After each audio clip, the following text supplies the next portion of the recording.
এই যে করলা খুব জনপ্রিয় একটি সবজি। ভাজি, ভর্তা, রান্না করেও খাওয়া যায়।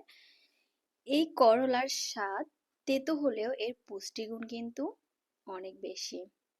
এতে আছে ভিটামিন সি ও অ্যান্টিঅক্সিডেন্ট, যেটা আমাদের শরীরের রোগ প্রতিরোধ ক্ষমতা বাড়ায়, আমাদের হজম শক্তি বাড়ায়।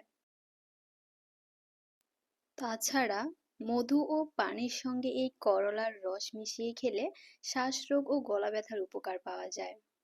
এবং সকালে খালি পেটে খেলে পেট পরিষ্কার থাকে। আবার করলা খেলে রক্তে শর্করার মাত্রা নিয়ন্ত্রণে থাকে। এটি ডায়াবেটিস রোগীদের জন্য খুব উপকারী। যদি কারো সুগারের লেভেল কম থাকে, তাদের সুগারের লেভেল আরো কমে যেতে পারে, ফলে সমস্যা হতে পারে। আরো একটি সিক্রেট বলি আপনাদেরকে, এই করলার বহু ধরনের গুণ থাকা সত্ত্বেও যদি এর সঙ্গে বিশেষ কয়েকটি খাবার খান, তাহলে আমাদের শরীরে সমস্যা তৈরি হতে পারে। যেমন করলা ভাজি বা করলার তরকারি খেলেন, তারপর দুধ বা টক দই জাতীয় খেলেন, দেখবেন যে পেটে সমস্যা বা পেটে যন্ত্রণার মতো সমস্যা হচ্ছে।